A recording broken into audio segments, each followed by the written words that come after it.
All right, so welcome. This is session 1 of Surf Mom Strong. I'm really excited to have you guys here. And we're just going to dive in and kind of talk about the plan for the program. I know most of you are somewhat familiar with what the plan is, but give some more details. If at any time you have a question that comes up, just pop it in the chat. I may not see it, but I'll definitely answer it by the end.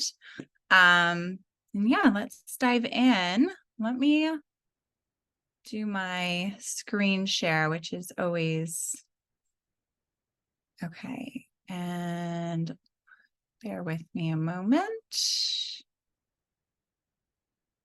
Okay. I need to move you guys over there. All right.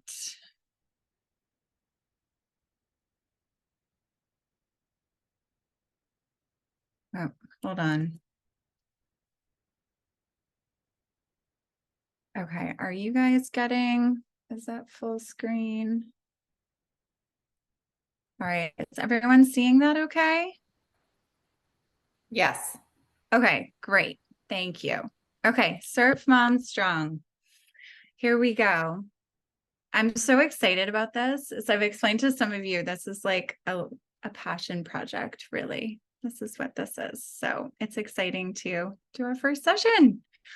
Okay, so here's the agenda. Here's the plan. Today we're going to be talking about mindset, like wrapping our heads around getting back in the water or starting surfing with kids. Next week is going to be all physical. So I'm going to be more next week, probably set up like where you can see my yoga mat, we can move around. If you can move around with me, great. If not, I will be sending the recording. And there'll be movements because week 2 is all about, because we can't get in the water all the time. Like for me, I know it's completely unrealistic to be like, I'm going to surf 3 times a week. Like that's just not going to happen.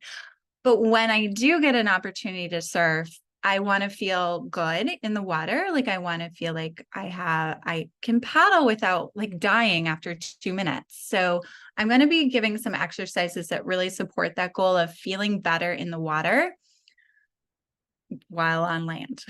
And then week 3 is logistics. So I'm going to be sending out probably some questions, kind of polling you guys, like where have your challenges been? I've talked to a lot of other moms who surf about their challenges, but that session is still like in the making, and your input's going to influence kind of what we talk about that day as well.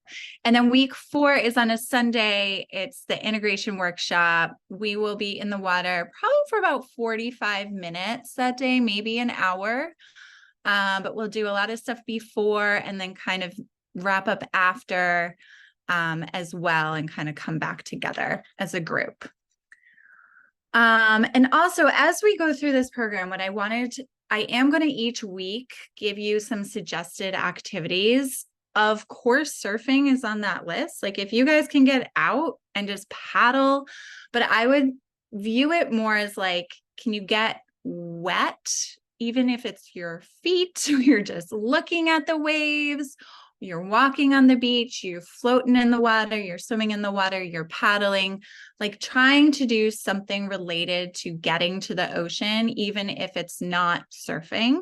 Of course, if it is surfing, props to you. That's wonderful. That's kind of the whole goal. If you're feeling just that extra push to get out the door, go do it. Okay. So today we're going to introduce those of you who are here, because we have 7 moms participating. And I think it's a group that it'll be nice to get to know each other and have opportunity for meeting up and motivating each other beyond this little 1-month program. Talking about our whys behind it, health benefits, this mind, body, spirit kind of ripple effect. We're going to do some journaling. So hopefully, even if it's just on your phone, or you can go back to it later, but I'd like to do a little active journaling today. The reality of surfing versus the perception, how you take it, and setting yourself up for the whole person benefits of surfing. Okay. little more about me. I think most of you know me pretty well, but some of you aren't. Some of you are new to my world. So my background professionally, I'm an occupational therapist. And the way I like to describe occupational therapy is we are healthcare providers that support people in engaging in meaningful and purposeful activities, whatever that might be. So this program, the meaningful and purposeful activity around this program is being in the water, and more specifically ocean. So this is the occupation. We're focusing on the occupation of surfing. An occupation does not mean a paid job. It can be just a leisure activity. It can also be sleep. I'm also a pelvic floor therapist, women's maternal health coach, professional, however you want to phrase it. Everything I do is around pregnancy, postpartum, moms, all the challenges. So a little about my background in like the water and what brings me here. I literally grew up in the water, living on the water, growing up, riding waves, boogie boarding from a really young age, a lot like kids do here, although I guess I didn't do it year round growing up near Boston, but grew up in the water. I started surfing a little bit in college, and then I moved to Hawaii in 2007. And that's when like I was that surfer who was out there like 4 or 5 times a week. I first got really comfortable actually in Waikiki at canoes until the uncle started being like, you need to go somewhere else. You're like too good to be here. What are you doing here still? We see you all the time. Go somewhere else. You'll have more fun. And that was probably around like by 2008 or so, like a year in there. They were sweet. Like they were saying it in a nice way. And then we lived for a time in North Shore. That's when I got really more, and I'll talk about it more later, like competitive and like just that like drive to like get the biggest drop and like try to get barreled, and got really intense with surfing and boogie boarding. And did a lot of travel, Bali, New Zealand, and like where else do we go? Samoa, we went to Fiji, we've been all over surfing.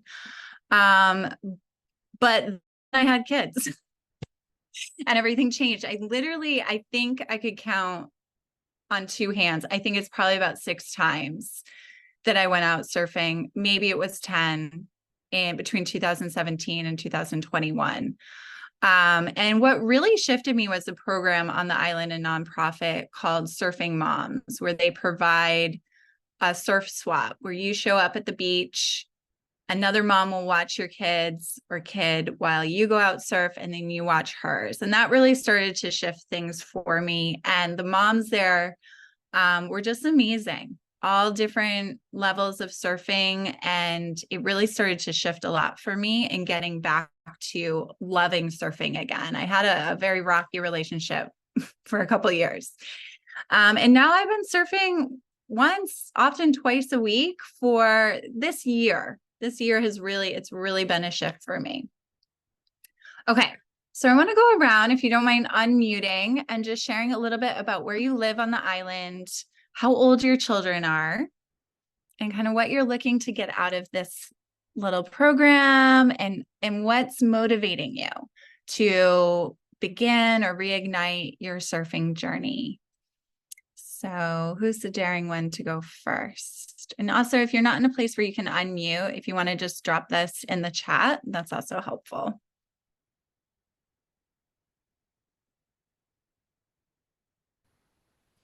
I can go first. Awesome. Hi, everyone. My name is Shannon. Wow, I just realized it's my birthday today, and I'm 45. Hey. Oh, I guess the question wasn't how old you are, but No, it's not how old you are. How old are your children? Because they were like, we're gonna go tell our friends how old you are. I was like, you don't have to tell them my age. That's something you guys do. But I have a 6-year-old and then 4-year-old twins, all 3 girls. And I moved to Hawaii in 2010 for graduate school.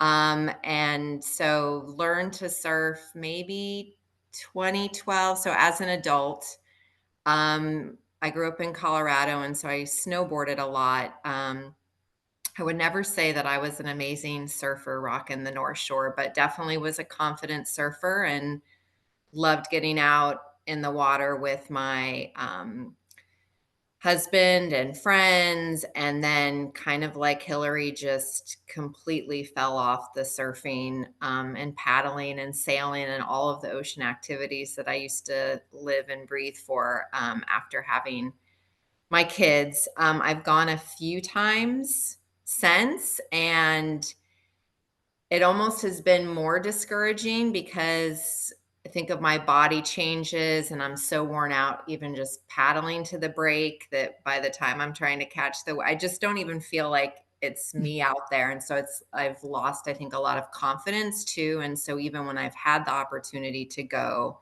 it just hasn't been as big of a draw. So I'm hoping to change that. I've been trying to be a lot more physically active in other ways the last 6 months. So yeah, just super excited for this opportunity and hoping it's kind of that last little push to get me back out in the water. Oh, and I live in Kaneohe. Awesome. Thank you, Shannon.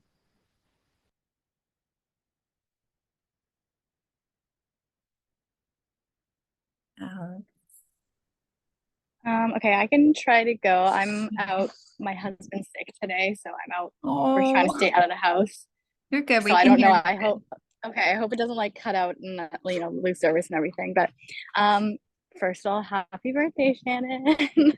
um, my name's Brana, and I am walking right now with my 5.5-month-old. And I actually, so I work at Iolani School, and my husband and I live on campus in the dorm, and so that's where I am right now, walking along the Alawai. And I guess the thing, well, okay, I'm like trying to read the questions here. What am I hoping to gain? I think similar to Shannon, like a little bit of confidence. I'm going to say a lot of confidence. I did not grow up surfing. I grew up in Toronto, and so I grew up snowboarding from a very young age. And so I feel very confident in my snowboarding abilities, which I know like translates well to surfing, like board sports in general. But I don't really feel all that confident on a surfboard. My husband and I have lived a little bit of a nomadic lifestyle. We moved here last year. We were living in Switzerland for a while. I've lived in like a bunch of other places around the world, and the two of us, through like personal and through work, we travel a lot.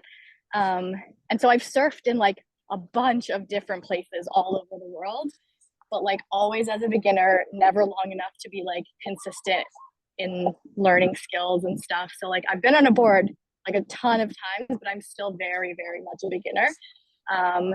And somehow like moving here, my husband grew up in Florida, so he's been on a surfboard his entire life too. Well, not two, but a surfboard for him. And for me, it was a snowboard. So he's super confident in the water on a board. And somehow moving here, and now we're like, okay, we're gonna stay here for a little while. Like we get out, we have a whole bunch of boards. Like my husband brought his boards over here from Florida. That somehow like put the pressure on. Like it's no longer like, oh, I'm just like visiting these countries and like gonna pop in the water for a few hours at the board. Like now I'm like, oh crap, I live here, I better learn to do this properly, right? Like I better know how to do this. And then of course that like has the opposite effect, and now I'm like, now there's pressure, now I can't do it, now I'm like not having fun anymore. So that was all obviously before the baby arrived. We also got here, so we arrived here last August, and then like very shortly after found out we were pregnant. And so I had only actually been in the water a few times before my doctor was like, no, you shouldn't do this anymore. So I haven't even actually spent a lot of time. When I say in the water, I mean like on a surfboard. I spent plenty of time in the water. We own paddle boards. So we're like paddleboarding all the time. And I do love the ocean in general, but on a surfboard is like, yeah, I don't super feel confident. I think like in theory, I know how to do things, but like I'm not good at it. And when I found out I was pregnant and I knew, like, okay, I probably shouldn't be surfing anymore. I kind of like wrote it off completely. I was like, okay, well, forget it. I'm not going to learn it now. And then when the baby comes, I'm not going to have time to learn it. So, like, I guess that's it. That's the end of my surfing career. So, anyway, so that's a long story to just say, like, I think I'm looking for the confidence to try to gain the skills. And then, like, try to find a way to, like, be able to be out there consistently enough to, like, build on the skills as well. Yeah, because that's I'm worried that that's like going to be a tough thing to do as well. Otherwise, I just like being in the ocean. Yeah. Great. Thank you for sharing all that. Thank you. Okay, Yvette, you want to go? Yeah, hi everyone. Happy birthday, Shannon. That's awesome. I feel my kid, I have a 8-year-old, my children. I have an 8-year-old and I have a 5-year-old, and so I know what it's like for them to constantly be reminding you when you're getting older and they need to like announce it to everybody. And um yeah, I never felt more victimized by like a child until I have my own. But so yeah, I live in Waikiki, and right about like a 5-minute walk from Kaiser's and Rock Piles. And so um I started surfing when I'm originally from Phoenix, Arizona, so I did not grow up on a board per se. I did skateboarding when I was younger in Arizona. It's pretty much during the summer, it's our winter, so you don't really ever want to go anywhere. So it could be a little bit depressing. Um, so then we moved to San Diego. I want to say when my little one was like 8 or 9 months, and I started surfing out there. We just found some surfboards on the side, and me and my husband were like, well, I don't know how long we're going to be here. Might as well just kind of enjoy the ocean. And we decided to try to teach ourselves how to surf, which went horribly, awfully wrong. But it was fun. And then I came across Surf Moms, which is how I know Hillary, and they opened up a chapter in San Diego, and I started going weekly with the kiddos. At this point, my little one was already like 2. So I've been surfing on and off since 2019. I'm very much a beginner. Haven't spent a lot of time in the ocean, but I am really called to the ocean. And I only surf very small waves. I love the whitewash. I think that for me, I'm like, as long as I'm having fun and I'm out there just floating around on my surfboard and just even paddling and getting, like, sometimes I go with no expectations. I'm just gonna go and paddle and get an exercise. And that's with the days I tend to usually catch something. And surfing here in Hawaii has been an adjustment because in San Diego, the waters are very different. It's a shore break, so you don't have to paddle out very hard. The whitewash is very constant and very strong. So you kind of just let the whitewash take you, and it's very easy, I think, for a beginner, at least where I learned. Here, you have to paddle a lot, and you have to paddle to even get to a break and then to even catch a wave. And so for me, I think what I would like to really get from here is for sure skills, technique, and how it can really help me here. I finally have kids in school, which allows me to have more free time to kind of go and surf while they're in school during the week. And so I want to make sure that I'm confident and comfortable going by myself, and I'm not going to hurt myself in the process, because I already had an instance a couple weeks ago where like I tried to go alone and I was too far up and I hurt my board. Like I already like dinged my board, which I guess is an initiation process here in Hawaii, but it did not feel good. So I just want to make sure that I'm being safe. And yeah, I think I would like to try to not be like this newbie anymore, and would like to just graduate slightly into like in somewhere between like beginner and almost intermediate. I'll be happy with that. I'm not trying to catch anything big. I just, as long as it's fun for me and I'm safe in the process, yeah, I think that's what I'm looking for. And hopefully some, core stuff. I really think that's super important. And as, you know, having two kiddos and C-sections and my core is just hasn't ever been the same. And I've noticed that I think that's a big part of paddling. So I'm excited to kind of really learn some of the physical stuff too. So, yep. Awesome, Yvette. Melissa, are you able to speak, or if not, that's okay.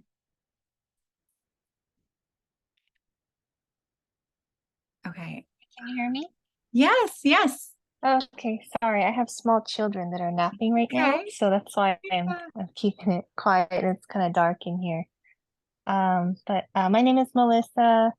I am originally from California, lived on Oahu for half my life now. I moved here to attend UH to study journalism and communications, and then just ended up staying.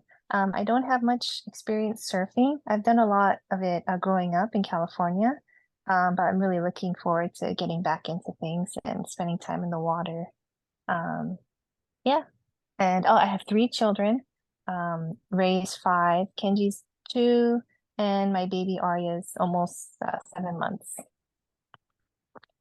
Wonderful. Thank you. Okay. Oh, I loved hearing all of that from each of you. That was great. Okay. So just a few thoughts. These are some quotes from different surfers that just kind of wrapping our head, just like the value that people find in surfing. Like surfing is a way to be free. That's a theme that came up a lot when I spoke to other moms about surfing. If you had a bad day, catch a wave. There is not one right way to ride a wave. I love that. And I think that is so true. We're always looking at the people that seem to be like doing it right. I'm like, there is no, like, who said there's a right way to ride a wave? Like, if you're having fun, which leads to this one in the corner, the best surfer out there is the one having the most fun. Now, I thought that was from Duke Kahanamoku that said that, but maybe not. All my troubles wash away in the water. I think we can all relate to that as just people who love and feel drawn to the water. And this one, surfing soothes me. It's always been a kind of Zen experience for me. The ocean is so magnificent, peaceful, and awesome. The rest of the world disappears for me when I'm on a wave. So just reading that, I'm like, why are we not there more? So we'll dive into it. For me, I hinted at this. My why before kids was really different. And I'll get into that a little bit later. But now I've found that surfing is more than just for my body. Whereas before it was a very physical thing. It was a sport for me. Now it's more for my soul. And it's helped me really feel more connected to me as me. And also source or nature or spirit, whatever you want to call it, it's become more of a spiritual practice for me as well. Just getting out in the water and like letting the peace come over me. Whereas before, it was very different. So I'd love if you just jotted down or even just what your why is when it comes and feeling drawn to the water or feeling more connected to the water. I'm reflecting on that now because what I'm curious is I'm gonna ask this in the workshop when we meet up. What is your why now? And seeing it might, if it shifted or if you feel more affirmed by your why. So just quickly jotting down, what's your why to get surfing?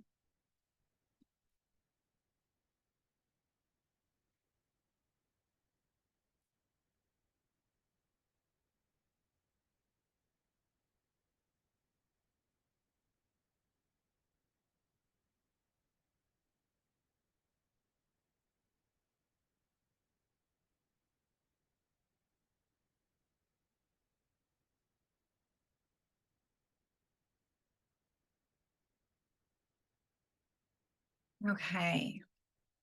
So there's a lot of evidence, and I would say it varies in quality. I want to be clear about that. Some of the evidence is very anecdotal, subjective, but then there also have been some really high quality studies. But just highlighting some of them that I think really apply to moms is this idea that it actually looking at the ocean. So not, these aren't necessarily surfing related, but looking at the patterns in the water or on the horizon or the wave or in the river or wherever it is, the ripples and the textures, that repetitive visual feedback actually slows down our brain waves and places us in a more meditative state, which I think is a priceless place for moms to be able to go, even if for a few minutes. Mood booster, it's just, there's a, the sun, we all know vitamin D is really good for us, the salt, the waves. And you get, when you catch that wave or you catch a little ride or you feel, I sometimes just love floating in the water and just feeling that, again, that rhythmic flow of just like closing my eyes and being like, that dopamine release and the endorphin release. And we'll talk about that a bit more because they're different, but they work together. And that's a big part of when we get out of the water, we feel so good because we've often had those releases. On a flip side, a more physical side, just improve confidence. When we're learning and challenging ourselves to improve in something, it improves our self-esteem, it improves our confidence, our body image. And I think it's a great thing for moms is we've gone through these big changes physically. And sometimes we doubt, and I heard it, even just in you guys introducing yourself, like, I don't feel as confident with what my body can do, or I can get out there.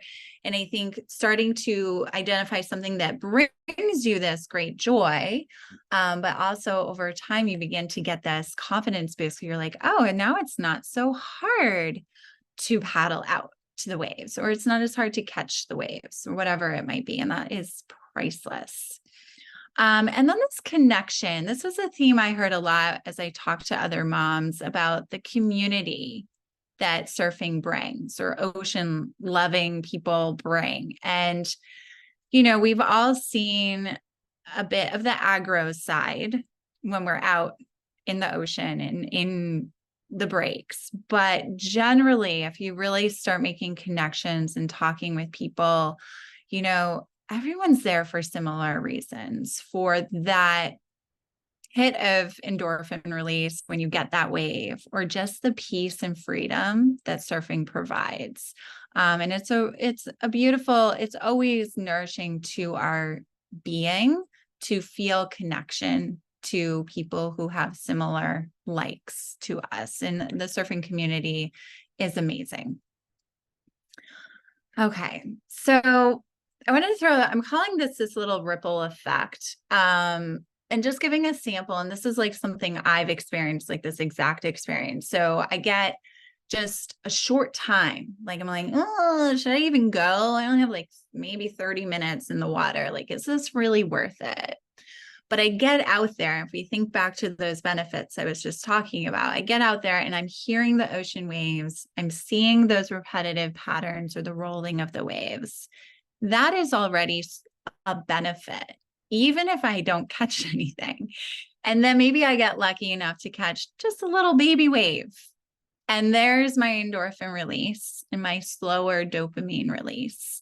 And I might have a time to paddle out again and just sitting there on the board, feeling that peaceful, joyful, energized, and then returning back because now I have to get to whatever I have to get to.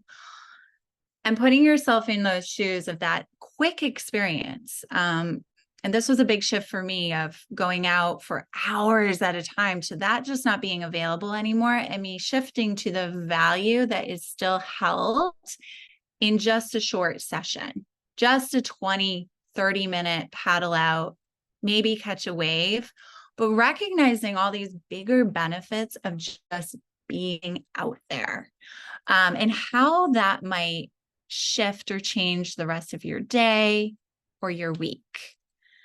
When I started to make this, I think it was a mindset shift. The first mindset shift was around time. I don't need 3 hours to get benefit from being in the ocean. Now I hold it at like, I need 30 minutes. That's my threshold. And if I don't have 30 minutes, in fact, just a week ago, I'll go out. If I only have like maybe 15 minutes to jump in the water, I'll go swim and feel the waves. And I live right across Kapiolani Park. I can run over to Publix and just swim out. It's like short swim for me. And I just literally dunk under a few waves swimming and come in. And really that is just as nourishing an experience. It's not surfing, it's swimming, but it's still amazing. So thinking about if this was what happened to you when you got out, and how, jotting down some ideas of how that would shift the rest of your day or your week. I'll give you a few moments to reflect on that.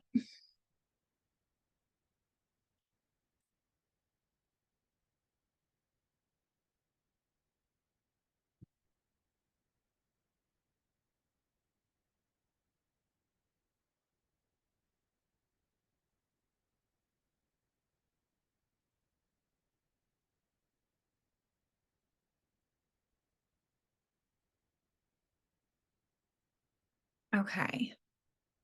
So I talk a lot in all my programs about, the mind, body, spirit.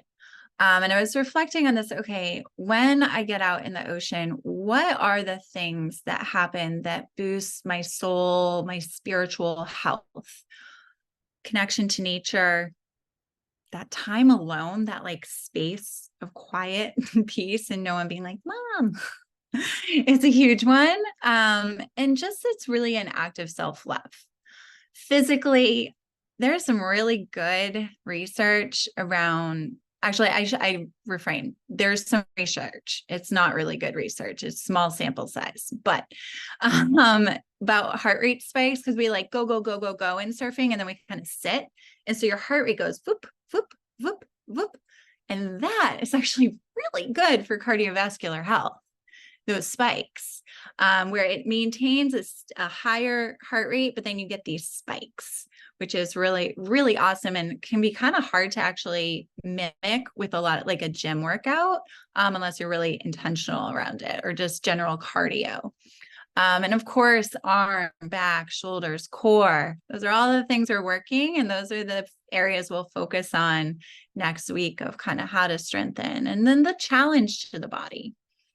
And mental health, just that slowed mind, that hormone release, stress reduction, facing fears, getting up that courage to paddle into a bigger wave than you have, or just duck dive or get through a bigger wave than you have. All this takes courage in facing fear and proving to yourself over and over that you can, or learning through those challenges and developing the new skills. So I really feel like these things come together and it's very applicable to motherhood. The ocean throws a lot of unexpected stuff at us, and so does being a mom. And the lessons, I think, are a little clearer cut in the ocean, but then can carry over into what you're doing as a mom and how you're showing up as a mom, because they're simpler to dissect. There's a little clearer relationship between the ocean and yourself than kids stuff. Kids stuff gets complicated. But when we're in this place receiving these benefits, it boosts our mood, better connection to yourself, and feeling more affirmed and like, this is who I am as Hillary, or whatever your name is.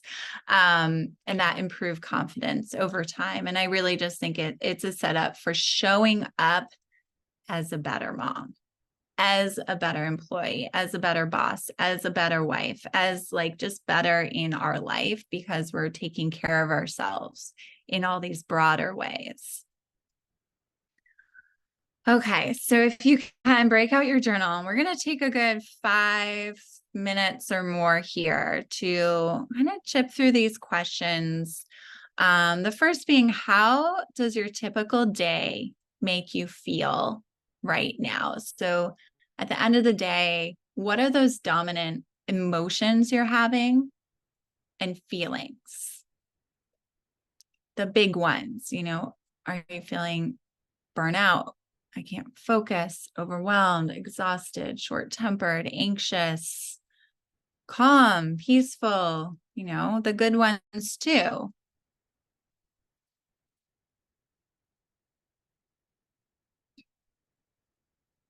And then once you have that list going, and we are, of course, and a little emphasis on the big emotions that feel yucky and you'd like to not have them feeling as big anymore. And currently, what are you doing to counter those emotions, whether that's good for you or not? So, is it the glass of wine at the end of the day? Is it a walk? Is it just trying to get to bed earlier? Is it reading? What are you doing when that overwhelm? Or for me, it's more, I'm a shorter temper at the end of the day. That's probably my big one when I'm having a big emotion. And what am I doing to counter that in the evening or then in the next day? And I have a repetition of the same question. Sorry. And then what feelings do you want more of? Like if I could feel this way more often, what does a typical day make you feel like? What words do you wish were there more often? Confidence, pride, joy, fun, carefree.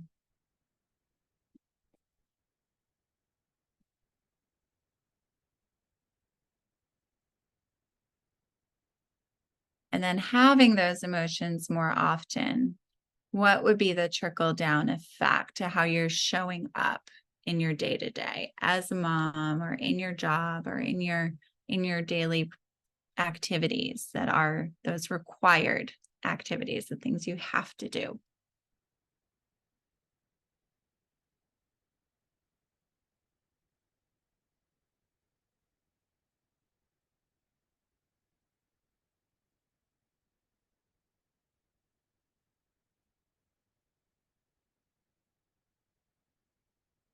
And then thinking back to, and this for a lot of us might be before kids.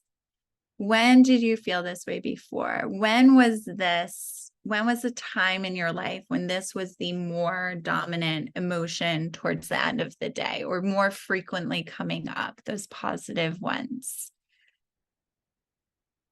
Or,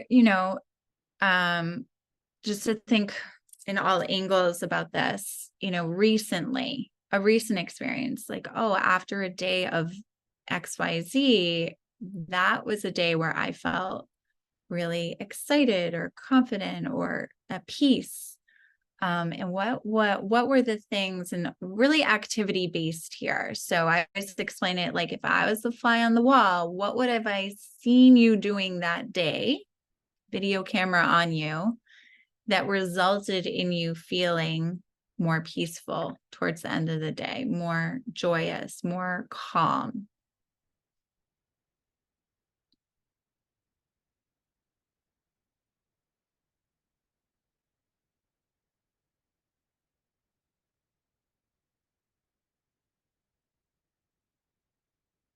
So the goal of these journaling is just kind of reflecting on, where am I at right now that surfing is not as present, or it's not where I want it to be, or it's new. And how am I feeling in my day-to-day life right now? How do I want to feel? What in the past has helped me feel that way? Because again, in a month, we're going to reflect on these things and seeing how it's shifted, or what's shifting and what's coming up. Okay. Everyone ready to go on? So we're talking very idealistically about surfing right now. So I want to be realistic. Surfing is unpredictable. You can go out and there can be a million people there and you're like, oh my God. you crash and you wipe out, or people run into you. You know, there's those, Yvette was talking about the safety around it. And there's days where you go and there's literally nothing to surf. You're like, oh my God, I just backed up the car and now there's like a lake.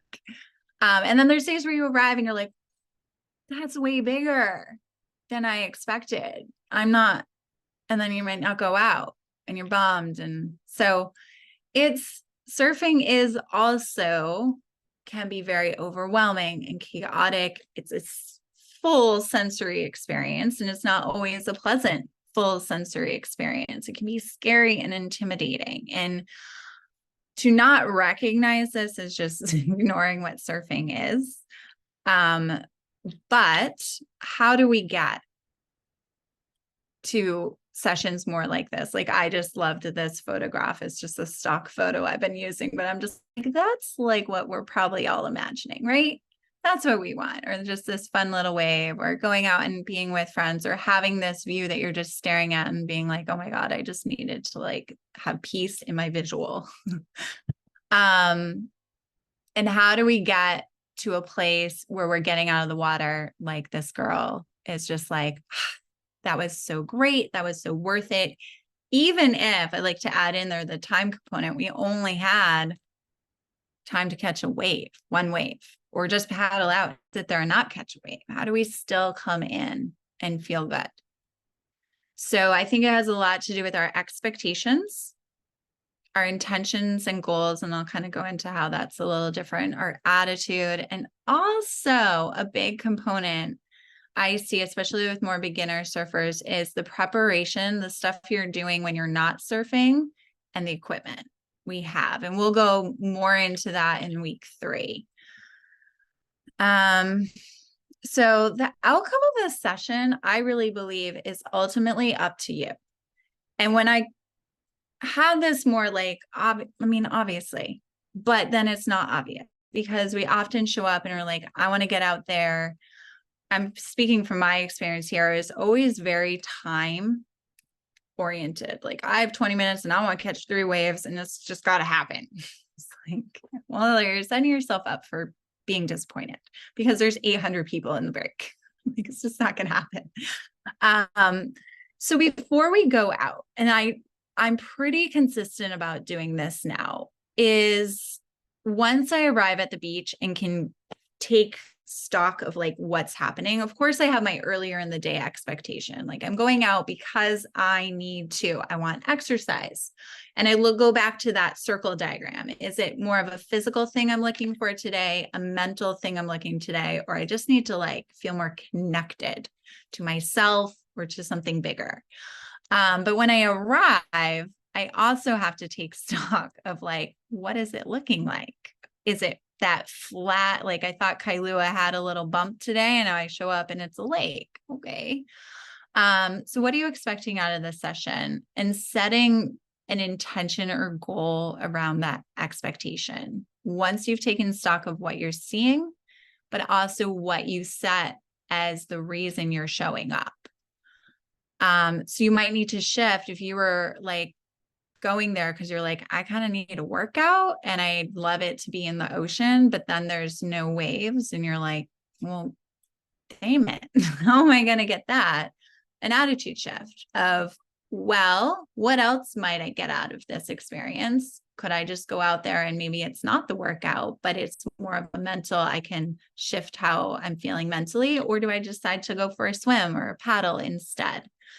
And always working in the background is how that preparation and equipment. Well, again, like I said, we'll go into that more in the 3rd week. But if you're showing up at the beach not prepared, and a few of you spoke to this, like when I go out, I feel like, what am I doing? Like, I hardly can paddle out to the break, let alone like catch waves and have fun.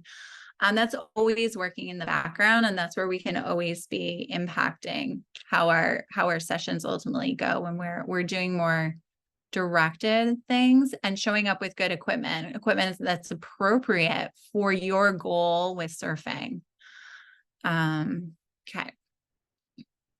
So I personally was doing it all wrong before. So this is getting a little deeper into my why. I want you to reflect on for yourself. So when I was going at it before, that's why I told you about my life experience with surfing was a little more on like, it was a sport, like an athletic venture, competitive. So I was very physically focused, like almost 100%. My husband would talk about how like he felt like sometimes when he would go out surf, it was like going to church. And I was just like, what are you talking about? Like, I just didn't relate to that at all. I was like, no, I'm like there to get a workout.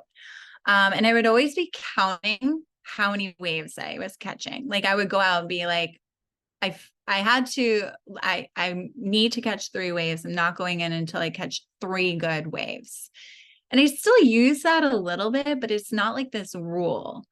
And I also was more easily bothered by the uncontrollables. Like I wouldn't even go if the surf report wasn't good. I would check the surf report all the time. I don't suggest moms check a surf report ever anymore. I never do because I've found when I don't check the surf report, I'm not ruling in either being disappointed or excited. I'm more neutral. I'm just arriving being like, what does it look like today? Okay, this is what it actually looks like. Half the time the surf report's wrong anyways. So then your expectations are all wonky when you arrive at the beach. I also learned that after having kids, I needed to switch my board, but I didn't figure this out for years. And I was going out on the wrong board. It was no longer an appropriate board for someone who's very more recreationally surfing, once a month if I was lucky. And I wasn't, like it was even less than that. And I just had a board that like someone who would have fun on if they're going out regularly. And when I switched my board to what I call my grandma soft top, that I would have never brought to the beach before, because it would have been like, this is for like a beginner. I had so much more fun. It shifted things. So the equipment was huge for me. And it was very time bound. Like I would not go unless I had extended periods of time to surf. And then when does that happen? When do we ever have extended periods of times to surf? So Shannon, I saw your comment. Yeah, I will go a lot more into board stuff on week 3, but if you have more specific questions, like about what your board is, how you feel about it now, that's good stuff to email me. So I can incorporate that into session 3. Like currently I'm surfing this and this is how I feel. And this is what I think might be wrong with like your inclinations. That would be really helpful. And for all of you, that would be really helpful for me. Okay. So now I've arrived at this, what I said earlier. Surfing is for more than my body. It's for my soul and connection to self and source. So it's now about, I go to the beach and it's about time in nature, peace, clearing my mind, having fun. I laugh so much more in the ocean now because I just don't take it as seriously. And just that laughter is medicine for the soul, right? Just when I fall or like I don't catch a wave, I'm not like, oh, I'm just like, well, next time. But there's still the challenge. I still enjoy that challenge. I really have built more connection to others, and kind of that surrender to what the session is. Going out with the intention and that focus with the circles. We'll see that slide again. Actually, I'll pop to it. But surrendering, maybe you want, like my example, you show up at the beach, like, I kind of want it to be a workout today. There's nothing there, or there's a million people there. Could it shift to something else and still be a very valuable use of your time where you're going home and seeing that ripple effect of your time that you took to get out in the water? So these were kind of the surrounding shifts for me.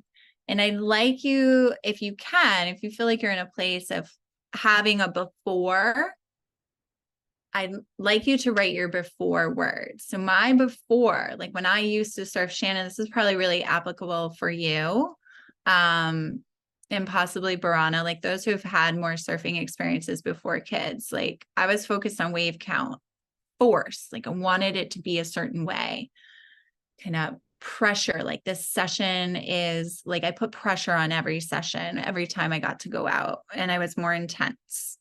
So thinking of what your words were before, and not probably coming up with your words now yet, but as we go through this process, what words start to support you in motivating you to get out the door.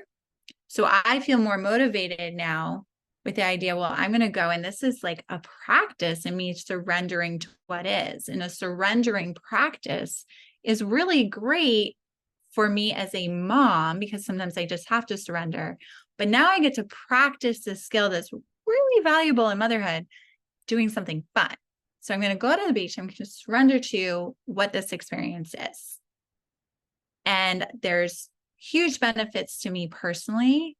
And then there's also the trickle down effect of me just practicing the act of surrender, or practicing the act of like having more fun in my life. So how can I make this, I show up at the beach, it's not the way I expected or wanted, but how can I flip this to just like have a little fun for the 10 minutes more I have out here? And I think there's I was going to ask you, and another thing to jot down would be thinking about how you wish you were showing up more often as a mom. Like, I wish I was having more fun with my kids, or I wish I was able to surrender to just like letting them do what they're going to do, or having more intentional focus, and not being so distracted, or like these things ways you want to show up with your kids, and then looking at it from the lens of like, how could surfing or getting in the ocean more often help me build this skill as well? And I really believe that pretty much across the board it can, but being more thinking about this right now, because it's more motivating then. It's not just an activity that's just this fun thing to do, this cool activity gets you in the ocean, it's something you used to love, but it's actually building skills to help us be better mothers, better in all our relationships. I think particularly motherhood. Okay. So what might a session look like for you? And this is going to be a kind of part of your homework or practice. So just visualizing, doing some, we're going to do a real short visualization. We're almost at an hour. We'll probably go about 5-10 minutes over. So if you have to step out, that's fine. It's recorded. But what would a soul focus session look like for you? And in the last, I'm offering my thoughts, but this is not, I'd love for you to also develop this a bit more yourself. How would a physical focus session look for you? Ideal. Thinking in the most ideal circumstances. And how would a mental health mindset focus session look like for you?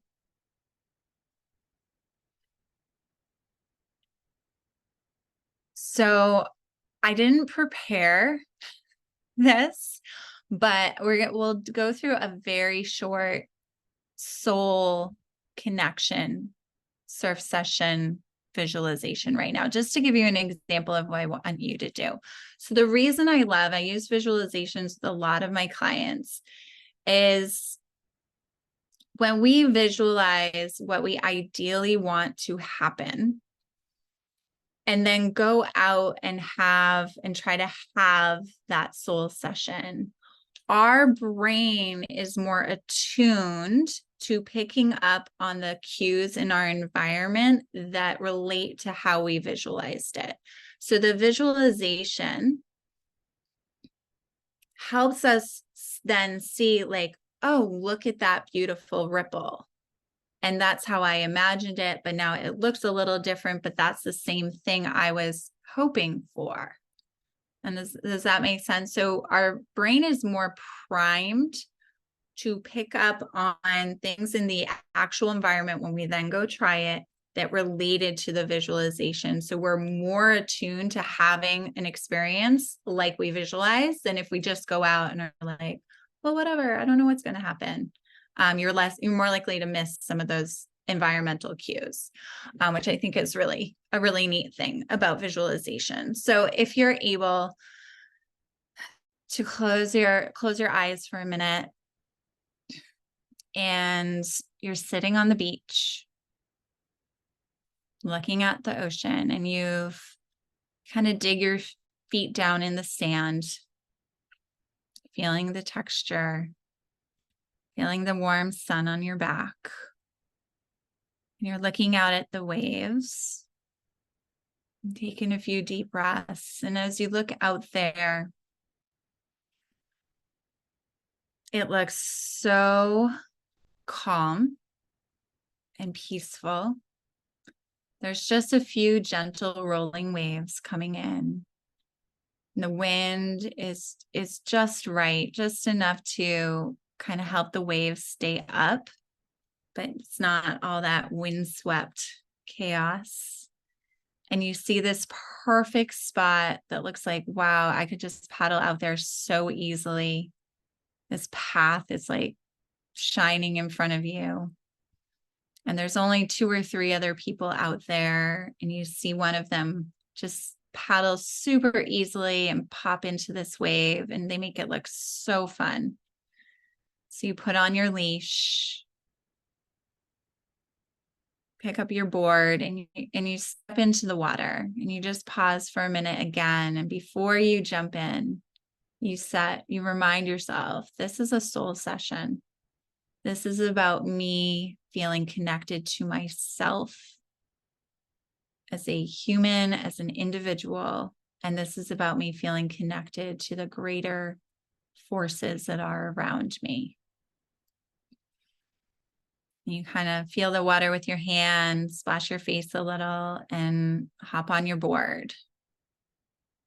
And as you're paddling out, you find a rhythm with your paddling and you tuning in to the lapping of the water on the front of your board. You're paddling out, and you did find this perfect little spot to get out there without too much sloshing around, messing around. And you arrive out kind of near the other people, but not too close. And you just sit up on your board, looking at the horizon. The water is so clear. You can see the bottom, and you see some reef and the fish. The breeze and the sun feel just perfect. And you see a little bump of a set coming towards you. So you turn, you're like, yeah, may as well go for it. And you paddle, and you only take a couple of paddles, and the wave just broke, and it just gently takes you. And you're like, what just happened? How is that so easy? And you kind of say, thank you, have fun. Then you splash off, fall off into the cool water and go, okay, well, if nothing else good happens, this was already a soul session, because I feel already so boosted and so calm and so happy. And you paddle out, you catch a few more. They're all just, you just seem to have found that spot where the wave breaks, and it's just super easy to catch with only a few paddles. And then you head on in. And before you run off to shower off or head back to your car, you just turn and say thank you and express some gratitude for that time in the ocean. Okay. So that was an example. Everyone's is going to look different. And so I think as part of this week, I would really encourage you to go through this ideal and keeping it ideal. So it's going to feel like sometimes you feel like this isn't ever actually going to happen. This isn't possible, but that's not the point. It doesn't have to be realistic. It's ideal. So that was basically for me, a soul session visualization example. But also then one, I think the mental health one, I would say is more like you're arriving at the beach and you had a really stressful day. Might be a good setting off point for a mental health one. And then the physical is probably a little more self-explanatory. You're there to get a workout. And what does that look like? How does it feel? So probably diving a lot more into your physical sensations in that one. Everyone, does that make sense for everyone? You feel like you can do that for yourself? So, and that's pretty much what I'm suggesting for this week is a little bit of this, the visualizations, but mind, I'd like you all to get to the water more, whether you go out surfing and go for a soul session or a mindset session or a physical session, wonderful. But even just for mine, like, can you do, these are examples of my ideas, a visualization on the beach, my meditation on the beach, or go through those visualizations on the beach. Why not? Go for a walk on the beach or swim or surf. And soul, paying a little more attention. I purposely sometimes drive out of my way just to be able to stop, pull over, and hop out of my car for a minute just to watch the waves and kind of connect and just express gratitude for where we live and the beautiful opportunities that the ocean provides us. So a soul moment with the ocean this week, and that literally could be like a prayer as you see the waves roll in somewhere. So those don't have to be all that you're getting out there, but just connecting more to the ocean, especially if that's not something that you're routinely doing in a typical week, to start building that habit or that routine or ritual that you're looking to develop over the next month. All right. So I'm going to wrap up there. I'm just going to turn off the recording if I can figure out how, or the share. Stop share. There it is. Okay. Anyone have any questions? You're welcome. You're welcome. So next week, I will send out the recording later today. I'm going to stop this recording.